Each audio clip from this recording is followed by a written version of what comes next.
আমরা সমাজে দেখবে যখন বাঁচি তখন আমরা এটাই শুনি যে স্বার্থপর হওয়া উচিত নয়, আর যে স্বার্থপর হয় তাকে আমরা নিন্দাও করি।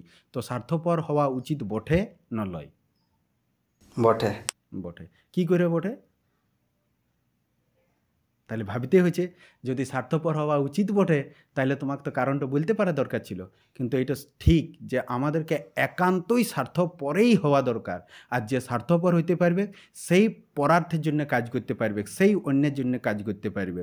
তো স্বার্থী মানেটা কি, স্বার্থপর মানেটা কি, এইটি যদি আমাদের বোঝা থাকে তবেই আমরা সঠিকভাবে অন্যের জন্য কাজ করতে পারবো। সার্থকতাটার মানে হলো যে নিজের জন্য কাজ করে, আর নিজের জন্য কাজ করাটার মানে হলো যে নিজের উপকার করতে পারে।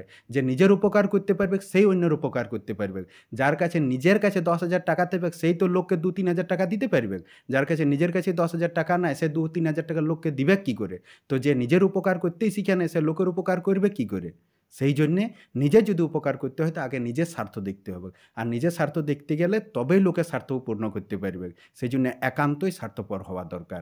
কিন্তু সমাজে স্বার্থপর শব্দটা নিন্দিত অর্থে ব্যবহার হয়েছে, সেটা আমাদের নিজস্ব দোষ হইতে পারে, বা এটা আরও বিচার বিশ্লেষণের ব্যাপার হতে পারে। তোমাদের যদি মনে হয় যে স্বার্থপর হওয়াটা ভুল তাহলে কারণ জানাও আর রিপ্লাই দাও।